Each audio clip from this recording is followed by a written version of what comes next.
Hello everyone, I am Ravikant और एक बार फिर से आप सबका स्वागत करता हूं मैं इस यूनिफाइड और सेंट्रलाइज्ड लर्निंग प्लेटफॉर्म पे जिसका नाम है द पिलर्स। हमने लास्ट वीडियो लेक्चर में सेंट्रल फोर्सेस का इंट्रोडक्शन लिया था, उसका डेफिनेशन लिया था और उसके बारे में एक बेसिक अंडरस्टैंडिंग ली थी। उसकी दो फीचर्स के बारे में भी बात की थी, जिसमें से पहला फीचर था कि सेंट्रल फोर्सेस के अंडर में पार्टिकल जो मोशन करता है उसका एंगुलर मोमेंटम जो है वो कंजर्व रहता है। और दूसरा हमने जो फीचर जो स्टडी किया था उसमें था कि अगर सेंट्रल फोर्सेस में एक पार्टिकल मोशन कर रहा है तो हमेशा एक प्लेन में मोशन करेगा। बहुत सिंपल दो चीज़ें थी। अपन कुछ और मैथमेटिकल टूल्स जो है वो डिस्कस करेंगे for understanding central forces in a very good manner.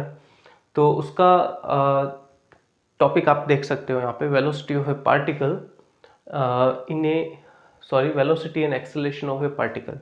तो देखो इसका डायरेक्टली सेंट्रल फोर्सेस से कोई रिलेशन नहीं है, लेकिन जब अपन ये मैथमेटिकल टूल पूरा स्टडी कर चुके होंगे तब अपन एक बहुत ही पावरफुल टूल की तरफ, पावरफुल जो है फैक्टर की तरफ बढ़ेंगे क्लासिकल मैकेनिक्स में, जिसका नाम है इक्वेशन ऑफ मोशन। ठीक है, जो भी क्लासिकल मैकेनिक्स के पार्टिकल है, डजेंट मैटर कोई सा भी पार्टिकल हो, क्लासिकल मैकेनिक्स में जब अपन स्टडी करते हैं तो एक इक्वेशन ऑफ मोशन जो है वो बहुत ही पावरफुल टूल है। उसके द्वारा अपन उसका फ्यूचर डिफाइन कर सकते हैं, उसका प्रेजेंट डिफाइन कर सकते हैं, कितने टाइम के बाद वो कहाँ पहुँच जाएगा ये डिफाइन कर सकते हैं, उसका वेलोसिटी क्या होगा वो डिफाइन कर सकते हैं। तो almost everything about the particle वो इक्वेशन ऑफ मोशन से ही डिफाइन होता है। इस तरह से क्वांटम मैकेनिक्स में श्रोडिंजर इक्वेशन जो है एक पार्टिकल के बारे में सारी कुछ इन्फॉर्मेशन अपने अंदर कोइंसाइड करती है, उसी तरह से equation of motion classical mechanics में सब कुछ चीज़ें अपने अंदर कोइंसाइड करता है। तो अपन जब ये मैथमेटिकल टूल पढ़ चुके होंगे तब अपन सेंट्रल फोर्सेस के अंडर में पार्टिकल का इक्वेशन ऑफ मोशन स्टडी करेंगे। तो डायरेक्टली इस टॉपिक का सेंट्रल फोर्सेस से कोई लेना देना नहीं है। और दूसरा हम velocity and acceleration of a particle in polar coordinate देखेंगे।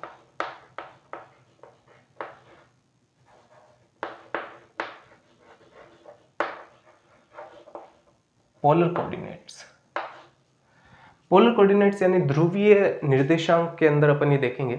अब ये ध्रुवीय निर्देशांक, आपने मैथमेटिक्स इतना बेसिक नॉलेज आपको पढ़ रखा है, आपने पढ़ रखा होगा, डेफिनेटली आपको पता होगा, फिर भी मैं आपको एक छोटा सा इसका एक एग्जांपल दे देता हूँ। Like it is like a different type of transformation. जो भी सिस्टम है उसका अपन एक डिफरेंट वर्ड में स्टडी कर सकते हैं। चीज़ें नहीं बदलती है, पार्टिकल नहीं बदलता है, फिजिकल जो अपीयरेंस है वो नहीं बदलता है, बट उसका जो एनालॉजी है, उसका जो टर्मिनोलॉजी है वो बदल जाता है। That's it. लाइक हर एक चीज़, जैसे कार्शियन कोऑर्डिनेट सिस्टम भी इसको समझा सकता है, इसी चीज़ को कार्शियन कोऑर्डिनेट सिस्टम बहुत इजीली समझा सकता है, और इसी चीज़ को पोलर कोऑर्डिनेट्स भी समझा सकता है। Both are capable. I am not saying कि इनमें से एक ही चीज़ अपन को यूज़ करनी है, बट फॉर सेंट्रल फोर्सेज, अगर एक बार अपन सेंट्रल फोर्सेज के बारे में वापस बात करें तो डेफिनेशन ये कहती है, सेंट्रल फोर्सेज की डेफिनेशन ये हमें कहती है कि जो सेंट्रल फोर्सेज का डेफिनेशन है वो अपन देते हैं F R, it is a function of distance of a particle from the centre of force, और उसका direction plus minus R cap यहाँ पे हो सकता है।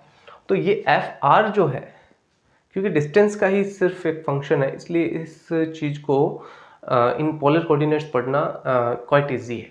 That's why we are talking about the polar coordinates. ठीक है, तो हम एक पार्टिकल का acceleration and velocity polar coordination में पता करेंगे, और जैसे आपको एक्सेलरेशन के बारे में पता चल जाता है, आप उसको मास से मल्टीप्लाई करके F is equal to ma करके उसका इक्वेशन ऑफ मोशन बहुत ईजिली पता कर सकते हैं। तो बहुत बात हो गई है, बहुत जनरल सी चीज़ है। देखो, ये polar coordinate and Cartesian coordinates are just two different way of representation.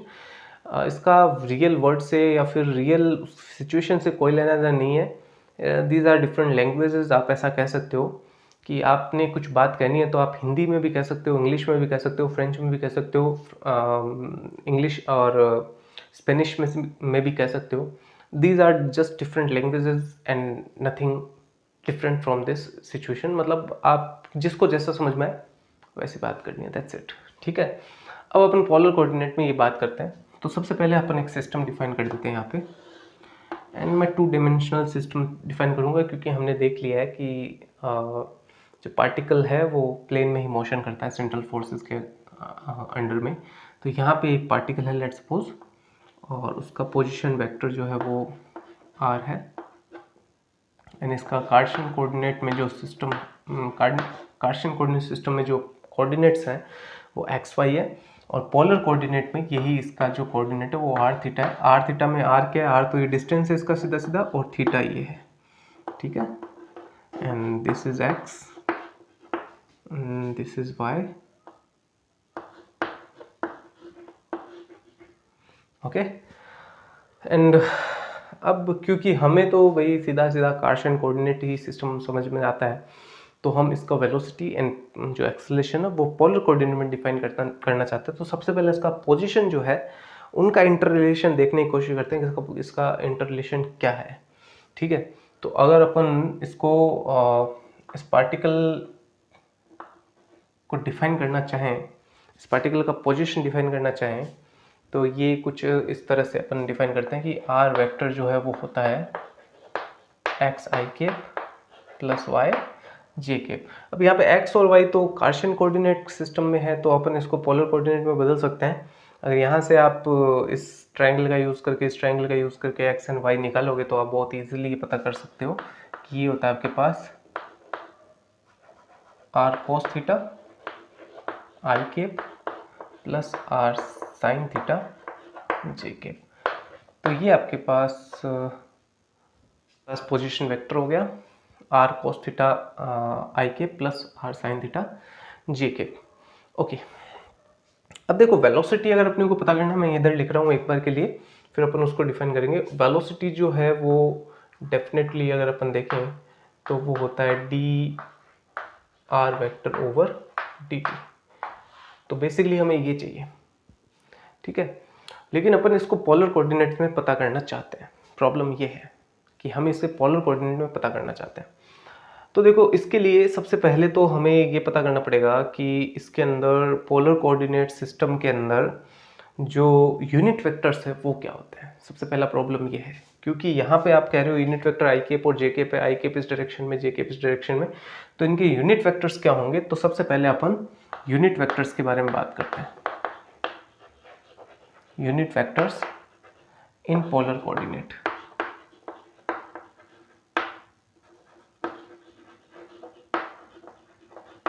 And these are easy to understand कि दो है r और थीटा, तो थीटा इस डायरेक्शन में चेंज हो रहा है, r इस डायरेक्शन में चेंज हो रहा है। तो एक तो ये होगा आपके पास दैट इज r केप, और एक ये होगा ये थीटा केप।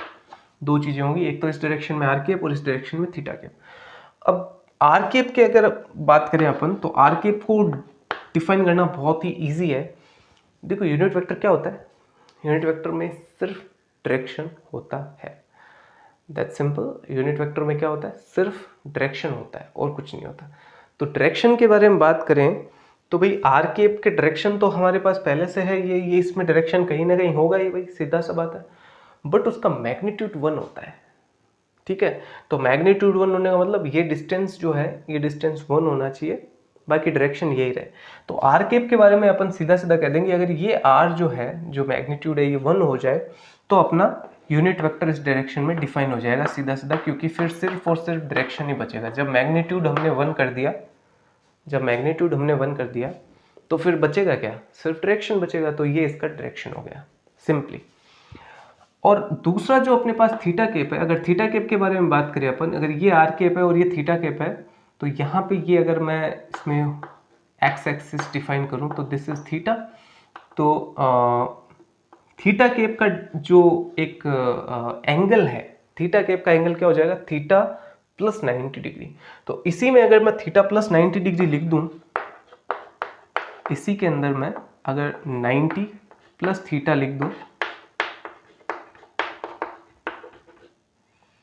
90 प्लस थीटा लिख दूं, तो यही चीज अपने पास क्या हो जाएगी, थीटा केप हो जाएगी। सिंपल है कि आर केप अगर इस डायरेक्शन में, थीटा केप अगर इस डायरेक्शन में, तो थीटा केप इससे 90 प्लस है। तो अगर इसमें थीटा है तो इसमें 90 प्लस थीटा हो जाएगा, इसमें थीटा है तो इसमें 90 प्लस थीटा हो जाएगा। और ये हम जानते हैं कि ये माइनस साइन थीटा होता है और ये प्लस कोस थीटा होता है। इतना आपसे एक तरीके से मेरा वो एक्सपेक्टेशन है कि आपको पता होगा कि 90 प्लस थीटा क्या होता है। तो 90 plus theta it is this 90 plus theta is minus sine theta, this 90 plus theta is cos theta. ठीक है, तो R cap theta theta and theta cap R theta sorry R cap and theta cap हमने define कर दिया। Next thing जो है वो हमें यहाँ पे देखो इसका डिफ्रेंशिएशन करना है आर का। तो आर का differentiation basically R and R cap का डिफ्रेंशिएशन होगा, आर एंड आर केप का डिफ्रेंशिएशन होगा। तो यहाँ पे अपने को आर एंड आर केप दोनों का डिफ्रेंशिएशन करना पड़ेगा बेसिकली। ठीक है, इसलिए हमें इसका डिफ्रेंशिएशन टी के रेस्पेक्ट में, इसका डिफ्रेंशिएशन टी के रेस्पेक्ट में, इसका डिफ्रेंशिएशन टी के रेस्पेक्ट में करना पड़ेगा। और उसके बारे में हम पहले से कर लेते हैं। तो अपन कहते हैं differentiation with respect to T. इसको यहीं पे अपन शॉर्ट आउट कर लेते हैं। तो जब इसका डिफ्रेंशिएशन करूंगा तो ये होगा D R cap over D T, जिसे अपन लिखते हैं आर केप डॉट। ठीक है, और यहाँ पे अगर अपन देखेंगे तो टी के रेस्पेक्ट में डिफ्रेंशिएशन कर देते हैं। हाँ ठीक है, तो ये देखो this is a function of theta. I cap and J cap जो है वो वेरिएबल नहीं होते हैं, आई केप और जे केप के बारे में कुछ नहीं, कांस्टेंट है। बट थीटा जो है वो डायरेक्ट जो है वो टी नहीं है, टी अलग है एंड थीटा अलग है। इसलिए पहले इसका थीटा के रेस्पेक्ट में होगा, फिर थीटा का टी के रेस्पेक्ट में होगा। इसलिए इसका जब अपन डिफ्रेंशिएशन करेंगे तो ये कोस का डिफ्रेंशिएशन होता है अपने पास, कोस का डिफ्रेंशिएशन होता है minus sine theta I cap plus ही होगा कोस थीटा जे केप, और यहाँ पे फिर थीटा का एक डिफ्रेंशिएशन और होगा, that is D theta over D T. और ये जो चीज़ है अभी अभी अपन ने देखा ये थीटा केप के बराबर है, तो इसको मैं इस तरह से लिखूंगा R cap is equal to, ये तो हो गया थीटा केप, और ये क्या हो गया डी थीटा और डी टी क्या हो गया अपने पास थीटा डॉट। ठीक है, एंड इसी तरह से जब अब मैं इसका डिफ्रेंशिएशन करूंगा तो ये होगा D theta cap over D T. एक बार मैं देख लेता हूँ विजिबिलिटी है या नहीं है, नीचे इतना दिखाई दे रहा है कि नहीं दे रहा है, अभी तक ऑलमोस्ट दिखाई दे रहा है, कोई दिक्कत नहीं है। तो ये D theta dash D theta over D theta cap over D T and that is equal to D theta theta cap dash will be equal to, इसका डिफ्रेंशिएशन अपने पास होता है माइनस तो रहेगा ये साइन थीटा आई केप, इसका differentiation होता है माइनस सॉरी ये कोस हो जाएगा और ये minus sine theta J cap, और फिर डी थीटा का और हो जाएगा एक बार डिफ्रेंशिएशन, तो डी थीटा और डी टी। अगर इसको अपन ध्यान से देखेंगे तो ये और कुछ नहीं है, ये माइनस का आर केप है, इसलिए इसका वैल्यू हो जाएगा R cap and D theta theta dot. ये डायरेक्टली अभी यूज़ नहीं आएगा बट आगे यूज़ आएगा, अभी अपन नहीं करेंगे। अच्छा एक चीज़ यहाँ पे अपन और डिस्कस कर सकते हैं कि this is a variation, this is differentiation, एक तरह से डिफरेंट है ये चीज़ कि जब अपन पोलर कोऑर्डिनेट्स की बात करते हैं तो इस कंडीशन में पोलर कोऑर्डिनेट्स के यूनिट वेक्टर जो है वो टाइम के रेस्पेक्ट में लगातार बदल रहे हैं। कि अगर यही वेक्टर यहाँ की बजाय यहाँ आ जाए तो आर वेक्टर ये हो जाएगा एंड टी थीटा वेक्टर ये हो जाएगा। पहले ये था तो ये इसमें और इसमें डिफरेंस है ना भाई, तो मतलब टाइम के रेस्पेक्ट में दोनों बदल रहे हैं, इसीलिए यहाँ पे इनका डिफ्रेंशिएशन पॉसिबल हो पाया है। लेकिन अगर अपन आई केप और जे केप के बारे में बात करें तो ये कभी भी वेरी नहीं करते हैं।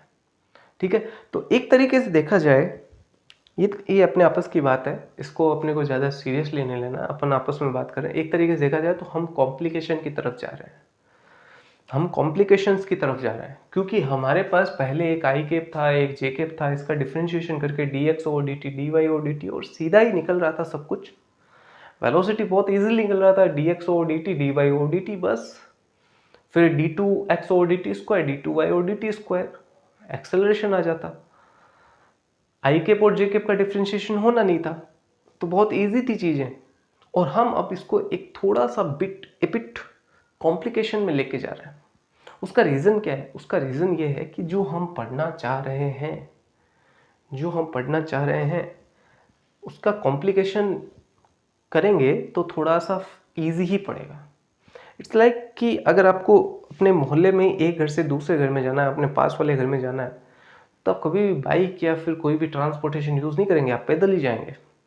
अगर आपको 20-25 किलोमीटर जाना है, 10-15 किलोमीटर जाना है, तो आप बाइक से ही जाना पसंद करेंगे, ठीक है। अगर आपके पास 500-600 किलोमीटर हो तो आप फ्लाइट या बस या ट्रांसपोर्टेशन यूज़ करेंगे।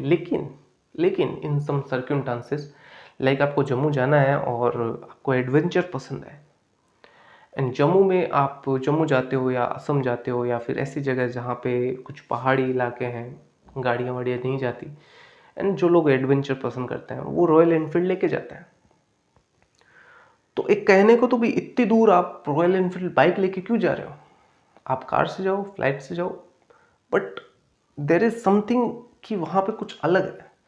सिमिलरली मैं जस्ट ये इट इज़ नॉट फिजिक्स। सबसे पहली चीज़ ये क्लियर कर लेना, ये फिजिक्स नहीं है। फिजिक्स तो कुछ और ही है। मैं अपनी फीलिंग्स बता रहा हूँ कि ये जो अपना डेफिनेशन यहाँ पे है, ये डेफिनेशन हमें सजेस्ट करता है कि ये जो ईजीनेस है, ये ईजीनेस गुड नहीं है, अच्छा नहीं है। थोड़ा सा कॉम्प्लिकेशन लाना पड़ेगा जिससे कि ये जो चीज़ है इसके साथ वो एक तरीके से कॉम्पिटिबल हो सके, ठीक है। तो जम्मू का जो एक पहाड़ी एरिया है या असम का जो पहाड़ी एरिया है, उसके साथ में कॉम्पिटिबिलिटी बनाने के लिए, एडवेंचर लाने के लिए अपन ने इसको क्या किया है, इस तरीके से वेरी किया है। इसको आर थीटा में कन्वर्ट करना अपन चाहते हैं, ठीक है। इसका रियल वर्ड से कोई लेना देना नहीं, but just I feel like this कि इस तरीके से अपन इसको समझ सकते हैं, राइट। आई थिंक आपको थोड़ा बहुत इससे कुछ फिजिबिलिटी फील हुआ होगा। अगर नहीं हुआ तो जो पीछे का 2-3 मिनट का है उसको अपने माइंड से निकाल दो, कोई बात नहीं है, ठीक है। अगर आपको अच्छा नहीं लगा तो उसको छोड़ सकते हो आप, बट आई फील कि इस तरह की जो एज्यूम्शंस है वो इस फिज़िक्स के साथ साथ में चलती रहनी चाहिए। That is good for understanding. चलिए ठीक है, तो R cap dash and theta cap dash हमने निकाल लिया है, और अगर हम आई केप डैश और आई केप डैश और जे केप डैश निकालते तो वो कुछ नहीं होता, वो जीरो होता। तो कॉम्प्लिकेशन आ रहे हैं धीरे धीरे, बट दैट कॉम्प्लिकेशंस अच्छे हैं, कुछ दाग अच्छे होते हैं जिस तरीके से, तो उसी तरह से ये कॉम्प्लिकेशंस भी अच्छे हैं। तो अपन चलते हैं अब स्ट्रेट फॉरवर्ड वहाँ पे जहाँ पे अपना वेलोसिटी है। हमें तो वेलोसिटी चाहिए, तो ये वेलोसिटी है, एंड वेलोसिटी ये कहता है वेलोसिटी ऑफ पार्टिकल, मैंने यहाँ पे लिख दिया है तो मैं इसको आगे सोल्व कर रहा हूँ। तो वेलोसिटी, ये दो चीज़ें हमारे लिए बहुत इंपॉर्टेंट है, अभी इनको ध्यान रखना है, ये दोनों चीज़ें बहुत इंपॉर्टेंट है। तो वेलोसिटी यहाँ से मैं इसको लिख रहा हूँ, तो पहले मैंने आर का डिफ्रेंशिएशन कर दिया एंड आर कैप डैश को छोड़ दिया, एंड प्लस फिर आर कैप डैश का डिफ्रेंशिएशन कर दिया और आर को छोड़ दिया, ठीक है। एंड दिस, इसको ऐसा ही रहने दो, इसको लिख दो आप आर कैप डैश, सॉरी इसको लिख दो आर डैश, इसको लिख दो आर कैप डैश, प्लस ये क्या हो गया, ये आर हो गया, एंड ये आर कैप डैश हो गया। एंड आर कैप डैश का वैल्यू क्या है अपने पास, देखो आर कैप डैश का वैल्यू ये है थीटा डैश, इसलिए ये अपने पास फाइनली क्या हो जाएगा, ये हो जाएगा R dash theta cap plus R तो था ही, and theta cap dash is equal to क्या है, थीटा डैश थीटा डॉट, इसको मैं शायद बार बार डैश कह रहा हूँ, डैश नहीं है, थीटा डॉट है, R dot theta dot and theta cap. तो ये अपना वेलोसिटी हो गया। अगर आप इसको थोड़ा सा ध्यान से देखोगे तो उसमें आर और थीटा के अलावा कुछ भी नहीं है। एक बार इसको अपन थोड़ा सा सिंप्लीफाइड फॉर्म में लिख देते हैं। तो ये तो हो गया अपने पास आर केप, तो ये हो गया D R over D T and R cap, plus ये क्या हो गया, ये हो गया अपने पास R D theta over D T and theta dash theta cap. तो ये तो इसका हो गया रेडियल कंपोनेंट, और ये हो गया इसका थीटा कोऑर्डिनेट कंपोनेंट या एंगुलर कंपोनेंट कह सकते हैं, बट एंगुलर कंपोनेंट कहना ज़्यादा अच्छी बात नहीं है इसको। तो थीटा कोऑर्डिनेट कंपोनेंट हो गया ये, और ये हो गया अपने पास रेडियल कंपोनेंट। तो ये रेडियल कंपोनेंट, ये थीटा कंपोनेंट इसका हो गया। अब इसीलिए अब इसी से अपन एक्सेलरेशन भी पता कर सकते हैं। इसी को अगर अपन वेलोसिटी को एक्सेलरेशन में बदलें तो अपने को सीधा सीधा सिर्फ और सिर्फ एक बार इसका डिफरेंशिएशन करना है और कुछ भी नहीं करना है। तो डिफरेंशिएशन जब अपन इसका करेंगे तो बहुत सिंपली ये हो जाएगा अपने पास में dv vector over dt is equal to, यहाँ से अगर अपन देखेंगे तो मैं लिख देता हूँ एक बार, d over dt r dot plus r theta dot and theta cap dash. अब देखो ये तो u डॉट v से इसमें दो टर्म्स आएंगे, ये u dot v dot w तीन है तो तीन टर्म्स इसके आएंगे।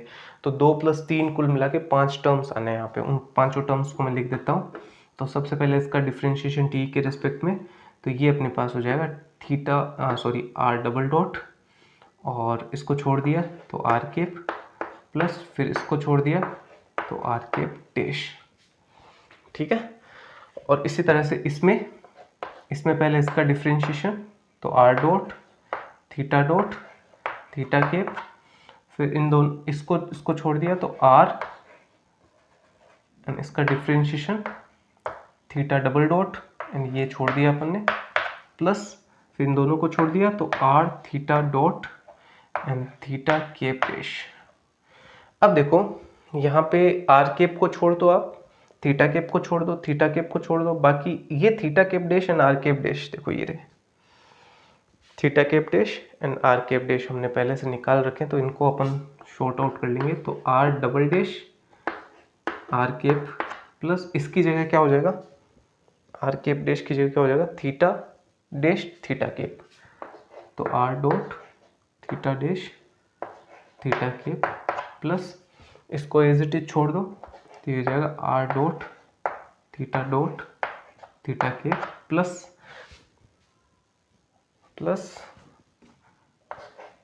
r theta double dot and finally this one last वाला r theta dot and theta cap dash. तो ये माइनस का आ जाएगा यहाँ पे, तो थीटा माइनस का r एंड थीटा डॉट एक पहले से था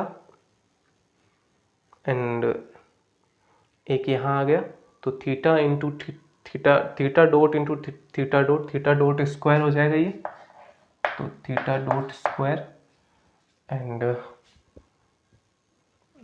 are cap, this will be R cap. तो ये हो जाएगा आर केप। ठीक है।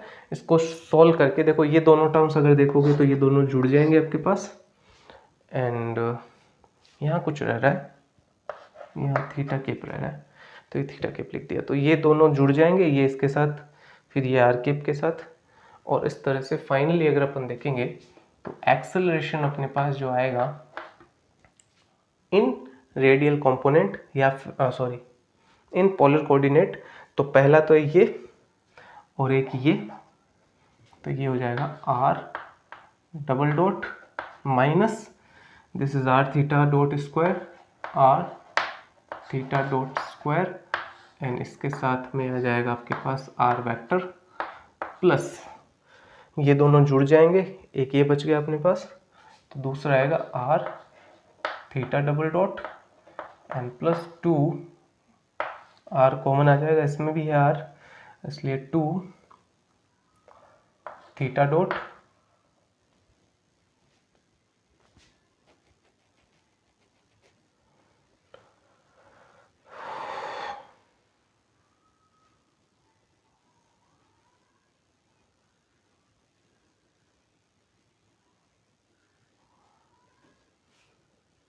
एक तो ये वाला हो गया R theta double dot, okay R common नहीं आएगा एक्चुअल में क्योंकि वहाँ आर डॉट है और यहाँ सिर्फ आर है और यहाँ आर डॉट है, तो आर यहाँ आ गया और आर डॉट यहाँ आ गया, R dot theta dot and इसके साथ में थीटा केप।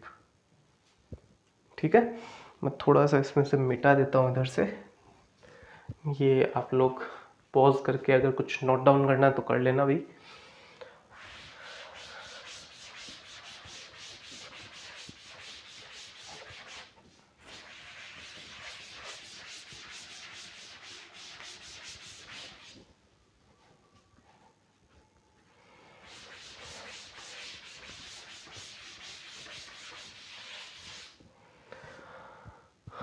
तो अगर यहाँ से देखोगे तो ये तो इसका हो गया रेडियल कंपोनेंट और ये हो गया थीटा कोऑर्डिनेट कंपोनेंट। तो एक्सेलरेशन का जो रेडियल कंपोनेंट है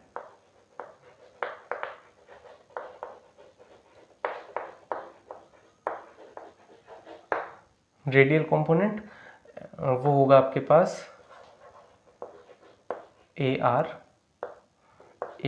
that is equal to R double dot minus R theta dot square. इसको थोड़ा अगर अपन डिफरेंशियल फॉर्म में थोड़ा सा शॉर्ट आउट करके लिखे तो R2 डीटा theta d2R over dt square minus R d theta over dt का होल स्क्वायर, ये हो गया अपने पास। इसी तरह से अगर अपन थीटा कंपोनेंट लिखेंगे या थीटा कोऑर्डिनेट कंपोनेंट लिखेंगे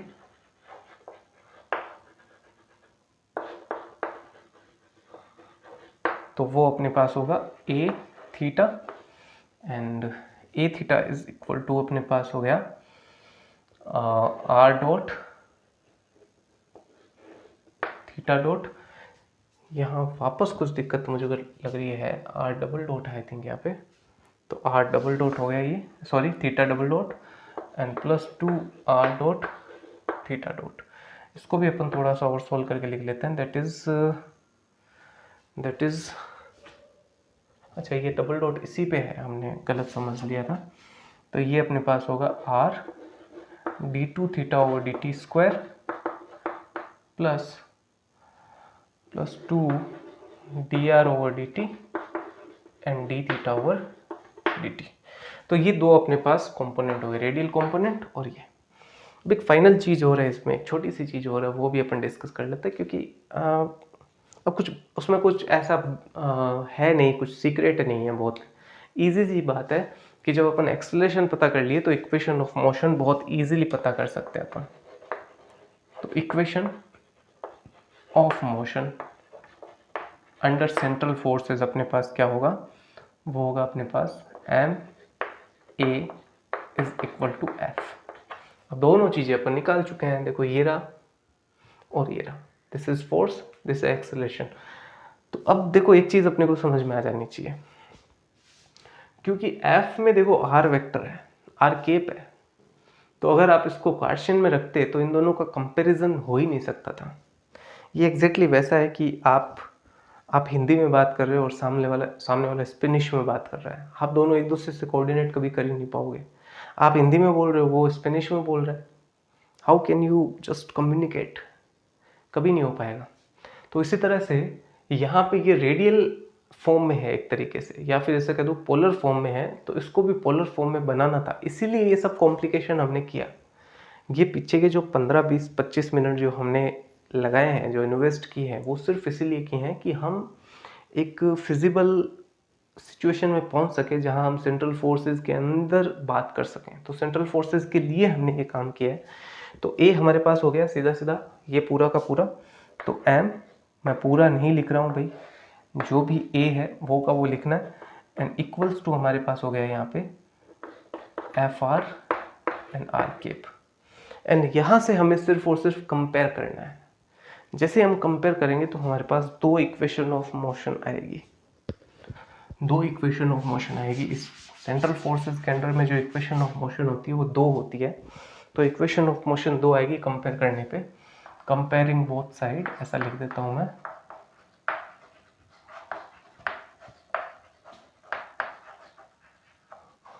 वी गेट हम दिखने में दो बहुत ही बोरिंग सी इक्वेशन हमें मिलती है, जिनमें से पहली इक्वेशन ये है R double dot minus R theta dot square, और इसको अपने को करना है m से multiply, and that is equal to F R, that is first equation.